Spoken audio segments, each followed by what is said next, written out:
19절 말씀인데요. 길지 않으니까 우리 함께 한 목소리로 읽겠습니다.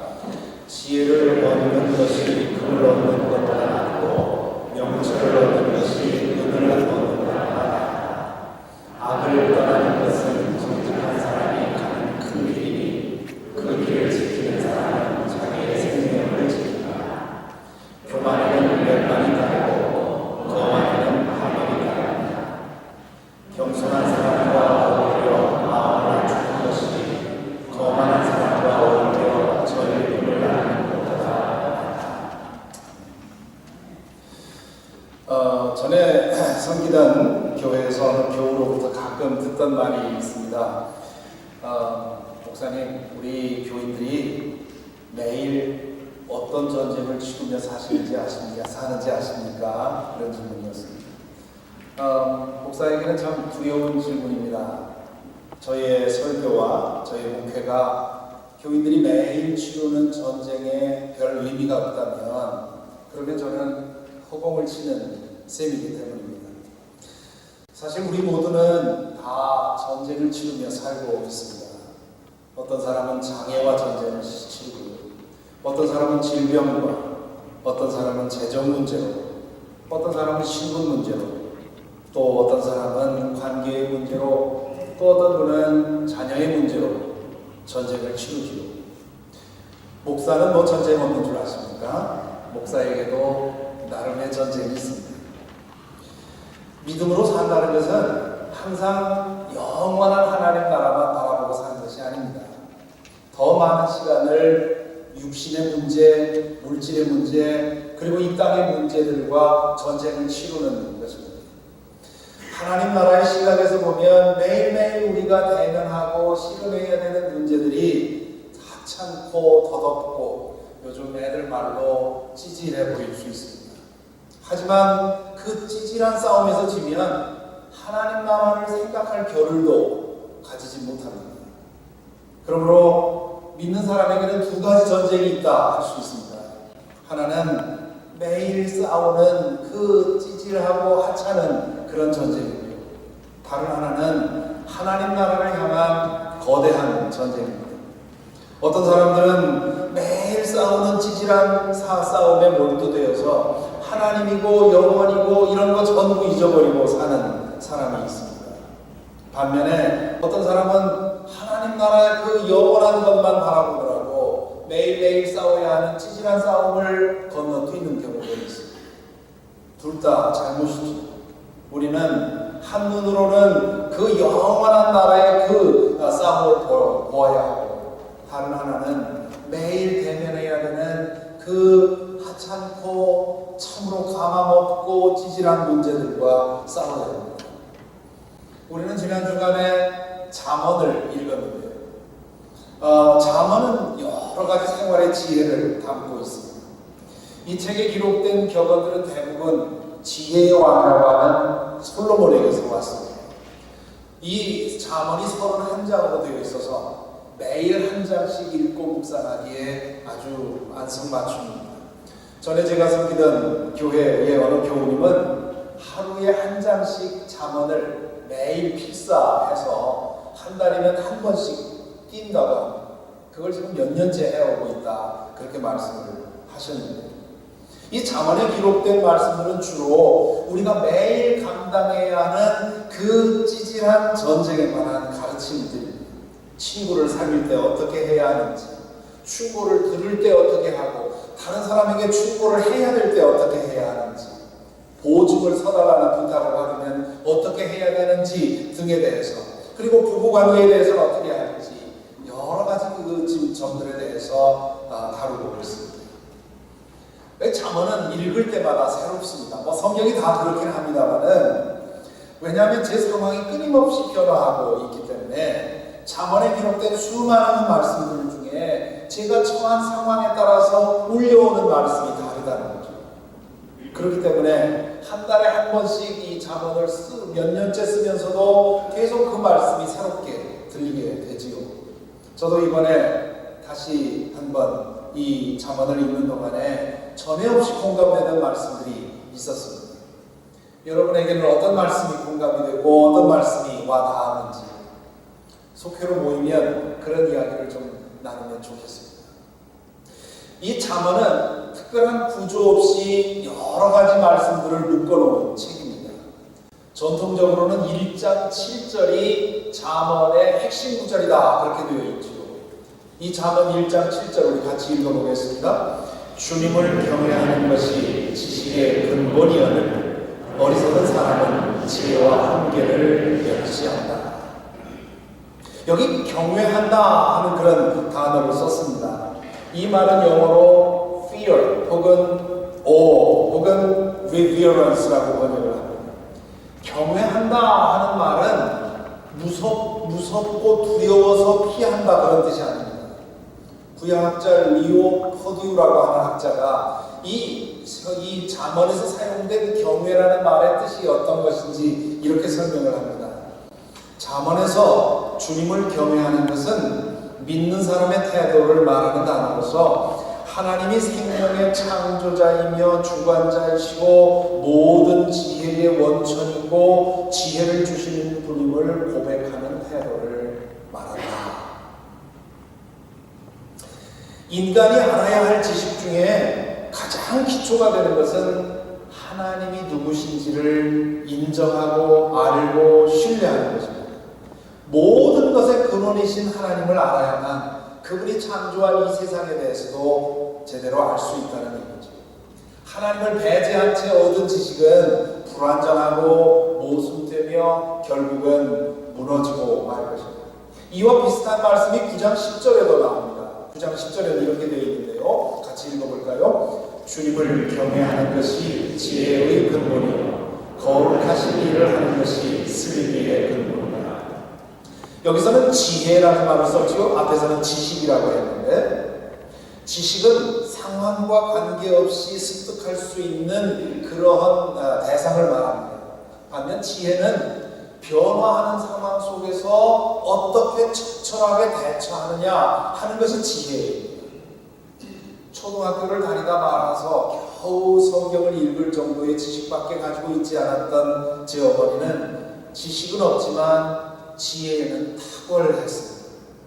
반면 선생님들은 지식은 많은데 지혜가 부족하다 그렇게들 얘기를 하지. 지식도 중요하지만 지혜는 더욱더 중요합니다. 매일의 전쟁을 치르면서 바른 선택을 하기 위해서는 하나님을 인정하고 신뢰하면서 바른 선택을 하는 것이 매우 중요합니다. 그래서 지혜의 근본은 하나님을 아는 것이라 그렇게 말하고 있는 거죠. 그래서 3장 5절부터 8절에서 이렇게 말합니다. 너의 마음을 다하여 주님을 의뢰하고 너의 명철을 의지하지 말아라. 내가 하는 모든 일에서 주님을 인정하여라. 그러면 주님께서 내가 가는 길을 곧게 하실 것이다. 스스로 지혜롭다고 여기지 말고 주님을 경외하며 악을 멀리하여라. 그러면 이것이 너의 몸에 보약이 되어 상처가 낫고 아픔이 사라질 것이다. 이것이 경외예요. 하나님을 진실로 경외하는 사람은 겸손에 이르고요. 하나님을 무시하고 불신하는 사람은 교만에 이르고요. 잠언은 겸손한 사람은 지혜로운 사람이고 교만한 사람은 어리석은 사람이라고 말합니다. 세상의 생각과 얼마나 다릅니까? 세상에서는 겸손한 사람을 어리석은 사람이라고 하고 교만한 사람을 지혜롭다고 하지 않습니다. 무조건 자신을 깎아내리는 것이 겸손이 아닙니다. 그건 오해입니다. 자신을 정도 이상으로 생각하는 건 교만이고요. 자신을 정도 이하로 깎아내리는 건 비하. 자신보다 더 낮게 보는 것도 아니고 못하게 보는 것도 아니고 자신이 누구인지를 제대로 알고 그것에 맞게 행동하는 것, 그것이 겸손입니다. 문제는 어떻게 하면 내가 누군지를 제대로 아느냐는 거죠. 내가 누구인지를 제대로 알려면 내 몸 전체를 비춰주는 전신 거울이 필요합니다. 그 전신 거울이 되기 위해서는 우리의 존재보다 더 커야 합니다. 그런데 우리는 모두 우리보다 작은 거울을 보면서 내가 누군지를 보고 있습니다. 우리의 존재보다 더 큰 거울을, 우리가 누구인지를 제대로 비춰줄 수 있는 거울은 하나님밖에 없습니다. 그 거울 앞에 서야만 인간은 자신이 누구인지를 제대로 알 수 있습니다. 하나님을 떠나면 우리는 필경 우리를 과대평가하거나 과소평가하거나 둘 중에 한 가지 잘못에 빠지게 됩니다. 지금 미국인들이 가장 신뢰하는 언론인 중에 하나가 데이빗 브룩스입니다. 이 뉴욕 타임스, PBS 혹은 NPR 같은 그런 신뢰받는 유명한 매체에서 칼럼을 기록하고 있는 이 데이빗 브룩스가 작년에 The Road to Character라고 하는, 우리말로는 인간의 품격이라고 번역이 됐는데, 이 책을 출간을 했습니다. 이 책에서 그는 종교인이 아니고 그냥 한 사람의 언론인으로서 현대인들이 겸손의 미덕을 잃고 자아도취의 문화에 함몰된 과정을 추적하고 있습니다. 이분의 추적에 의하면 대략 한 1940년대경부터 시작해서 인간의 부족함을 무시하면서 인간의 죄성과 인간의 한계를 외면하고는 인간에 대해서 좋게만 말하는 그런 경향이 시작이 되었다고 합니다. 지금 우리는 그런 경향이 최고조에 달해 있는 시대에 살고 있습니다. 여론조사 기관인 갤럽에서 1950년대에 고등학생들에게 물어보았답니다. 당신은 매우 중요한 사람입니까? 그렇게 물었을 때 1950년대에는 오직 12%만 예스라고 대답을 했는데 2005년에 이 똑같은 질문을 고등학생들에게 물었더니 80%가 그렇다고 대답을 했다는 거죠. 무엇을 말합니까? 현대인들은 자신에 대한 근거 없는 자신감과 믿음을 가지고 살도록 양육되고 있습니다. 자신이 세상의 중심인 것처럼, 자신이 생각하는 것이 언제나 옳고 세상은 자신의 행복을 위해서 마땅히 봉사해야 되는 것처럼 그렇게 생각을 하죠. 우리 어릴 적에는 자녀들이 형제 자매들이 많아서 내 집안에서 내가 별로 그렇게 중요하지 않았어요. 할아버지 할머니들이 더 중요해요. 근데 요즘엔 아이 한 둘을 기르면서 그 아이를 세상의 우상처럼 떠받드니까 아이들이 어려서부터 내가 세상의 중심인 것처럼 착각하고 사는 것이죠. 자신의 부족함을 인정하기를 싫어합니다. 그로 인해서 현대인의 자아성은 한없이 부풀어 있다는 거예요. 현대에 와서 하나님이 현대인들에게 외면당하는 이유 중에 하나가 바로 여기에 있다고 합니다. 하나님을 대면하면 자신의 부정함과 부족함과 왜곡됨을 인정하지 않을 수가 없습니다. 자신의 몸속에서 뭔가 심상치 않은 병이 진행되고 있다는 사실을 감지하는 사람이 건강검진을 받기를 두려워하는 것처럼 현대인들은 자신의 참모습을 대면하는 것이 두려워서 하나님을 꺼리게 됩니다. 그것이 현대인들의 불행의 원인이고 사회적 혼란과 고난의 원인입니다. 잠언에서 지적한 그대로입니다. 16장 18절에 이렇게 말합니다. 교만에는 열망이 따르고 거만에는 탐욕이 따릅니다. 이 데이빗 브룩스는 이 책에서 겸손의 미덕을 회복하는 것이 개인의 행복과 사회의 안녕을 위해서 가장 중요한 일이라고 말합니다. 그러면서 겸손을 데이빗 브룩스는 이렇게 정의합니다. 겸손은 당신이 모르는 것이 많이 있다는, 그리고 당신이 안다고 생각하는 것들 중에도 많은 것들이 왜곡되거나 잘못되었다는 사실을 인정하는 겁니다. 이것은 하나님의 현존 앞에 설 때에만 얻을 수 있는 자각입니다. 우리는 우리보다 더 나은 사람 앞에 설 때 우리가 부족하다는 사실을 인정을 하게 되죠.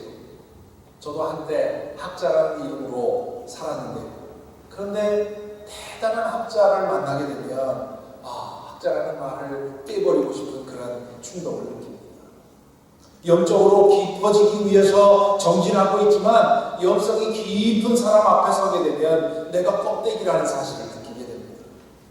그렇다면 하나님의 현존 앞에 서면 우리가 얼마나 더 우리 자신을 바라볼 수 있겠습니까? 바로 그것이 겸손이 시작되는 출발점입니다.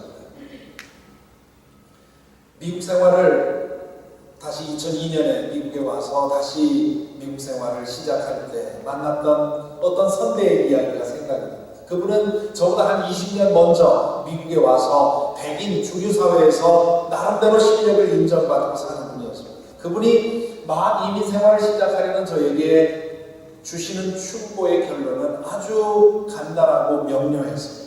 당신이 한국에서 자라면서 몸에 밴 겸손의 미덕을 버려라. 그러지 않으면 미국에서 성공할 수 없다는 겁니다. 그분에 의하면 이 미국이라는 사회는 자신을 선전해야만 하고 포장해야만 하고 때로는 가장도 해야 된다.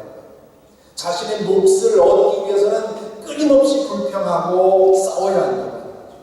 한켠에서 묵묵히 겸손을 떨고 있으면 아무도 거들떠보지 않고 결국은 도태되고 말 거라. 자신도 그렇게 싸워서 지금까지 살아남고 있다고 그렇게 얘기를 합니다.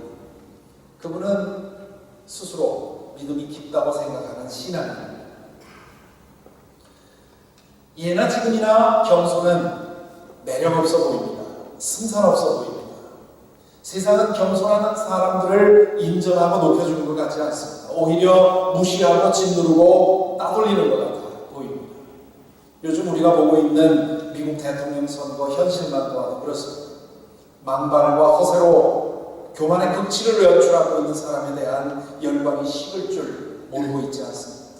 이제는 정치판에서도 겸손한 인격자는 나설 자리가 없는 것처럼 보입니다. 그런데요, 이번에 이 겸손에 대한 그 주제를 연구하는 중에 놀란 사실이 있습니다. 하버드 비즈니스 리뷰라든가 포춘 혹은 엔터프레니어 같은 이 경영 관련된 그 정기 간행물에서 겸손에 대한 아티클들이 심심치 않게 발견된다. 겸손의 미덕이 완전히 잊혀진 줄 알았는데 경쟁이 가장 치열한 비즈니스 사회에서도 좋은 리더라면 탁월한 능력과 함께 겸손의 미덕을 겸비해야 된다고 강조합니다. 훌륭한 리더라면 자신이 완전하지 않다는 사실을 늘 인식하고 다른 사람의 의견을 청취할 줄 알고 그리고 다른 사람에게 공을 돌릴 줄 알아야 된다는 거죠. 잠언은 벌써 3000년 전에 겸손이야말로 가장 확실한 성공의 길이라고 강조합니다. 세상적으로는 악다구니로 싸워야만 되는 것처럼 보이지만 실은 겸손이 바른 길이라는 거죠. 그래서 11장 2절에서는 이렇게 말합니다. 교만한 사람에게는 수치가 따르지만 겸손한 사람에게는 지혜가 따른다. 29장 23절에서는 또 이렇게 말합니다. 사람이 오만하면 낮아질 것이요 마음이 겸손하면 영예를 얻을 것이다. 왜 겸손이 결국 이기는 길입니까? 하나님은 겸손한 사람을 끝내 버리지 않기 때문입니다. 겸손은 내 힘을 포기하고 하나님께 의지하는 것이고요.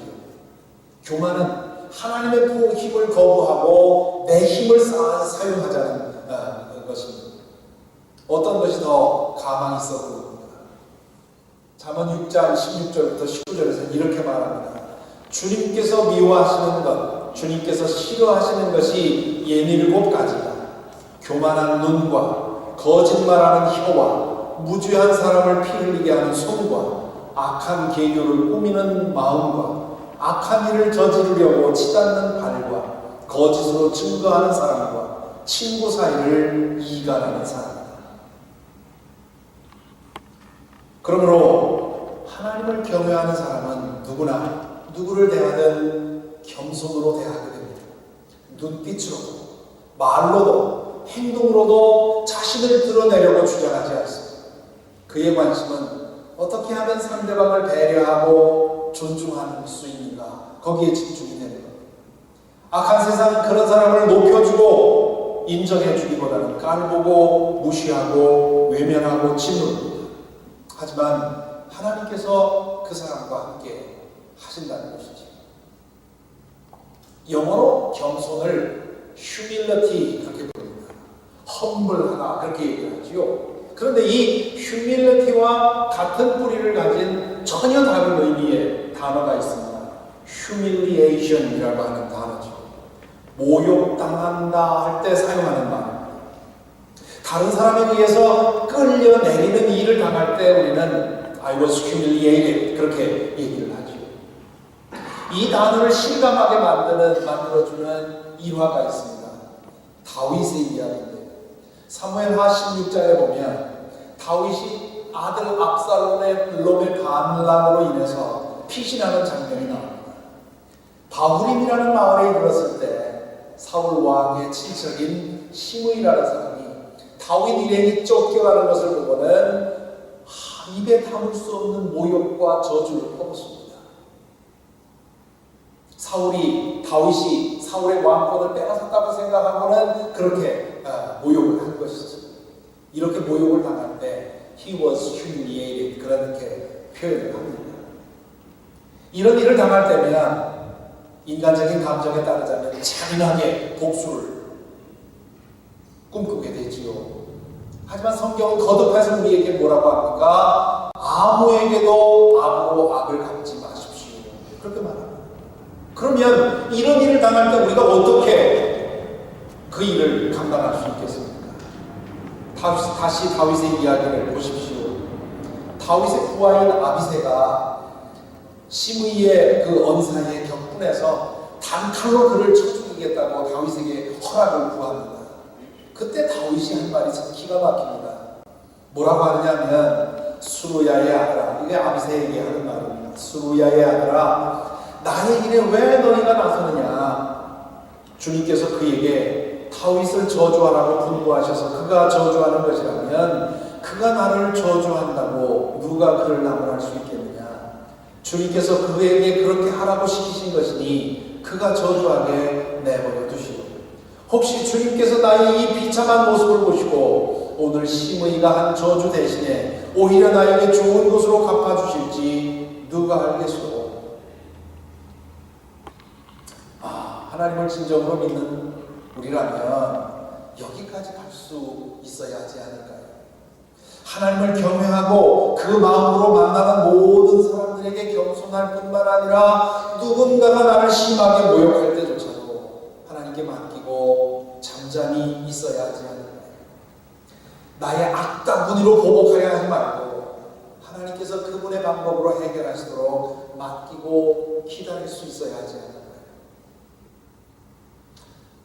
지난달 우리 교우들 신방하는 중에 이제 이 가을철에 이제 새로 오신 분들 이제 한 번 신방하게 될 것입니다. 지난 7월 달에는 그동안 센터빌 캠퍼스를 지키신 분들 쭉 신방하게 됐는데 그때 어느 교우로부터 이 다윗보다 더 심한 그런 일을 당한 이야기를 들었습니다. 그분의 허락을 받고 그 이야기를 나눕니다. 그분은 미용사로 일하시는 분인데 어느 날 젊은 부인이 들어와서 머리를 손질해달라고 부탁합니다. 알고 보니까 그 미장원 옆에 학원이 있는데 딸아이를 그 학원에 데려다 놓고는 기다리는 시간에 머리를 손질하기 위해서 온 것입니다.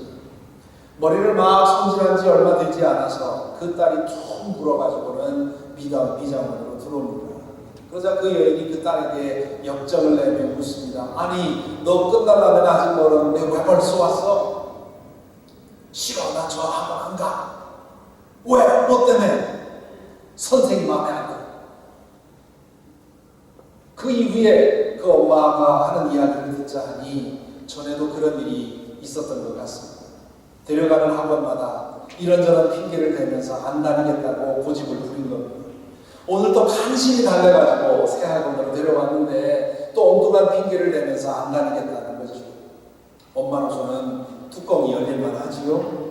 그 여인은 벌떡 일어나서 딸에게 분노를 쏟아내며 이렇게 말하더랍니다. 너 그렇게 고집 부리고 공부 안 하면 어떻게 되는 줄 알아? 이 아주머니처럼 되는 거야. 매일같이 다리가 퉁퉁 불도록 서서 남의 냄새나는 머리나 만지며 사는 거야. 너 그렇게 살고 싶어? 그래도 되겠어? 이게 무슨 일입니까? 왜 웃는지 모르겠네요. 그렇게 쏟아놓고는 바람처럼 사라지더라는 거죠. 난데없는 날벼락을 맞은 그 교우께서는 그 자리에 멍하니 서 있었다고 해요. 이런 것을 인격살인이라고 합니다. 그 상황에서 울어야 하는지 웃어야 하는지 알 수가 없더라는 거죠. 그날 하루 일과를 어떻게 마쳤는지 몰랐다는 거예요. 일을 다 마치고 집에 도착해서 그냥 드라이브웨이에 그냥 차를 세워놓고는 한없이 통곡했다고 합니다. 하나님의 멱살을 잡고 싸우듯이 기도했다는 거죠. 이게 뭐냐? 이럴 수 있느냐고. 하나님, 내가 당신의 딸인데 나를 어쩌자고 이러는 거냐고. 한없이 통곡했다. 울다 지쳐서 그 밤을 보냈고 다음날 그리고 그 다음날 굳게 마음을 잡고는 아무 일도 없었던 듯이 일을 했다고 합니다. 그러나 그게 어디 잊혀지겠습니까? 그 상처가 어디 쉽게 치유가 되겠습니까? 그렇게 며칠이 지난 어느 날 그 여인이 산 말을 하고 미장으로 들어오더랍니다. 넋이 다 나간 것 같았습니다. 들어오자마자 눈물 쏟으면서 그분에게 머리를 들고는 이렇게 말하더라는 거죠. 아주머니 마음대로 하세요. 제 머리를 밀든지 뽑든지 아주머니 마음대로 하세요. 제가 정신을 잃고 해서는 안 될 말을 했어요. 제발 저에게 벌을 주세요. 아주머니 마음대로 하셔서 제발 저 좀 살려주세요. 그분께서는 그분을, 그 아주머니를 진정시키고는 무슨 일이냐고, 왜 그러냐고 물었다는 겁니다. 그 여인이 대답합니다. 그날 이후로 하루도 빼놓지 않고 이상한 일들이 일어나더라고요. 새로 뽑은 비싼 벤츠 자동차를 딸아이가 가지고 나가서는 토토를 시키지 않나, 친정어머니가 넘어져서 허리를 다치지 않나, 전에 없던 일이 연달아 일어난 겁니다. 처음에는 우연이겠지 생각하다가 거듭해서 일이 터지자 자신의 잘못이 생각이 난 것입니다. 자신이 얼마나 큰 죄를 지었는지를 깨달았고 그로 인해서 자신이 벌을 받고 있으니 분명해 보였습니다. 그래서 사죄하기 위해서 왔다는 거죠. 이 이야기는 때로 우리가 얼마나 생각 없이 말하고 행동하는지를 자각하게 만듭니다. 생각 없이 내뱉는 나의 말이 어떤 사람에게는 영원히 지울 수 없는 상처를 만들어냅니다. 몸에 난 상처는요, 얼마 지나면 다 치유되지 않습니까? 마음에 난 상처는 아물지 않습니다. 목숨을 해하는 죄도 끔찍한 죄이지만 인격살인은 그에 묻지않은 죄입니다. 혹시나 그 여자분도 교회 다니고 있는 분이 아닌지 모르겠습니다. 아니, 때로는 교회 안에서도 그런 일이 일어나지 않습니다. 하나님이 살아계심을 믿는 사람이라면 이럴 수는 없는 것이지요. 우리의 눈빛으로 혹은 말로 짓는 죄를 두려워해야 합니다. 한 사람의 마음의 상처를 내는 것은 곧 하나님의 마음의 상처를 내는 것입니다. 특별히 나보다 못한, 나보다 연약한 사람에게 주는 모욕과 상처는 하나님을 진노하게 만듭니다. 잠언의 한 구절을 보시기 바랍니다. 14장 31절에 보면 가난한 사람을 억압하는 것은 그를 지으신 분을 모욕하는 것이다. 가난한 사람을 억압하는 것, 이 가난한 사람이라고 하는 건 모든 종류의 연약한 사람을 말하는 거죠. 약자를 억압하는 것은 그를 지으신 하나님을 모욕하는 것이고, 궁핍한 사람에게 은혜를 베푸는 것은 그를 지으신 분을 공경하는 것이다. 여러분, 이 말씀을 단순한 수사로 여기지 마시기 바랍니다. 성경은 일관되게 말합니다. 하나님은 연약한 사람, 가난한 사람, 짓눌린 사람, 밀려난 사람, 뒤처진 사람, 내세울 것 없는 사람 편에 서신다고 말합니다. 하나님은 교만한 자를 낮추시고 겸손한 자를 높이신다고 말씀하고 있습니다. 사랑하는 성도 여러분, 이 말씀 앞에서 우리 모두의 마음을 깊이 다짐할 수 있기를 바랍니다. 우리 워싱턴 사김의 교회의 문화는 이 점에서는 좀 달랐으면 좋겠습니다. 주님께 도움을 구하십시다. 하나님을 잊지 않고 살도록, 하나님이 계시다는 사실, 하나님이 보고 듣고 행동하신다는 사실을 항상 기억하고 살도록, 나에게 붙여주시는 모든 사람들에게 언제나 겸손하고 진실하게 살고 행동하도록 그렇게 힘주시기를 구하십시다. 교회에서뿐 아니라요, 우리의 가정에서 혹은 우리의 직장에서 모든 이들에게 그렇게 하기를 소망하고 다짐하십시다. 그러기 위해서 다윗이 기도했던 거죠. 다윗이 시편에서 뭐라고 기도했습니까? 그가 그 속에 원한이 들끓을 때 하나님께 다윗이 기도했습니다. 하나님, 내 입에 파수꾼을 세워주십시오. 이렇게 억울할 때 내가 함부로 말을 내뱉어서 죄를 짓는 일 없도록 내 입에 파수꾼을 세워주십시오. 다윗이 그렇게 기도한 적이 있습니다. 그것이 얼마나 큰 죄인지를 다윗이 알았기 때문이죠. 또한 살다 보면 다윗처럼, 그리고 그 교우처럼 숨이 막힐 정도로 억울하고 죽고 싶을 정도로 비참한 모욕을 당할 때도 있습니다.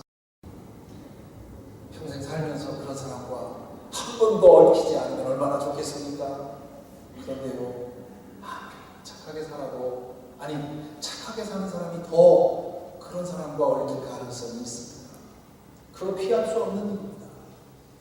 그럴 때 여러분, 하나님이 보고 계시다는 사실을 기억하십시다. 여러분 자신의 손으로 심판하고 응징하려고 하지 말고 정의의 심판자이신 하나님께 맡기고 기다릴 수 있어야 합니다. 물론 하나님이 언제나 얘기한 그 교우의 경우처럼 즉시로 행동하셔서 이를 바로잡으시지는 않습니다. 오히려 더 많은 경우에는 하나님이 침묵하는 것 같습니다. 그러나 결국 하나님께서 보시고 바로잡으시고 낮아진 자를 일으켜주시고 높아진 자를 낮추어 주십니다. 그래서 잠언의 한 구절에 이렇게 말합니다. 미련한 사람은 쉽게 화를 내지만 슬기로운 사람은 모욕을 찾는다.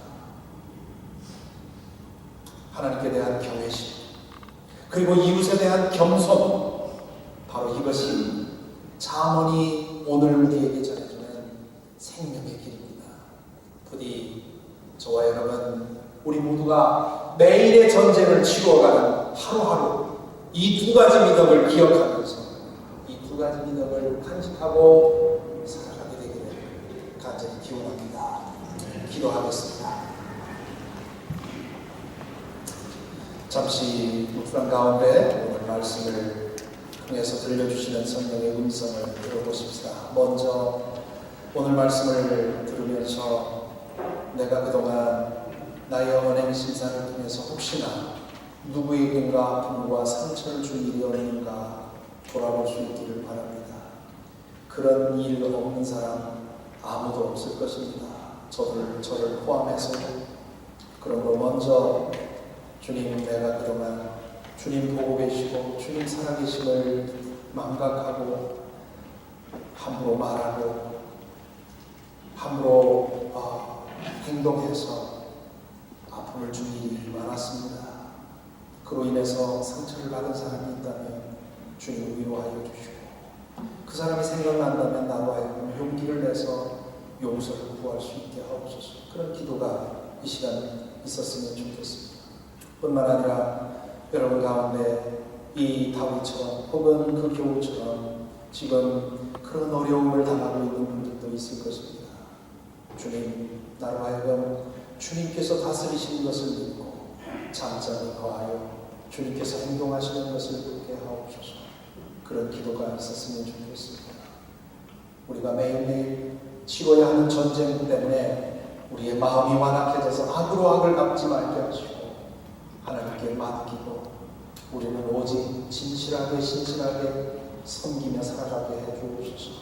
기도했으면 좋겠습니다. 이 시간 묵상으로 침묵으로 함께 기도하겠습니다.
이제는 겸손케 하옵소서. 이제는 신실케 하옵소서. 우리에게 붙여주는 모든 이들을 존경하게 하시고 배려하게 하시고 섬기게 하여 주옵소서. 눈빛으로 말로 행동으로 죄 짓지 않도록 우리를 인도하여 주옵소서. 오 주님, 저희들의 믿음을 붙들어 주셔서 억울한 일을 당할 때, 답답하고 참으로 비참한 일을 당할 때조차도 주님 보고 계시고 주님 바로 잡으신다는 믿음으로 살아가게 하여 주옵소서. 우리를 통해 주의 뜻이 드러나도록 주여 인도하여 주옵소서. 우리 주 예수 그리스도 이름으로 기도하옵나이다.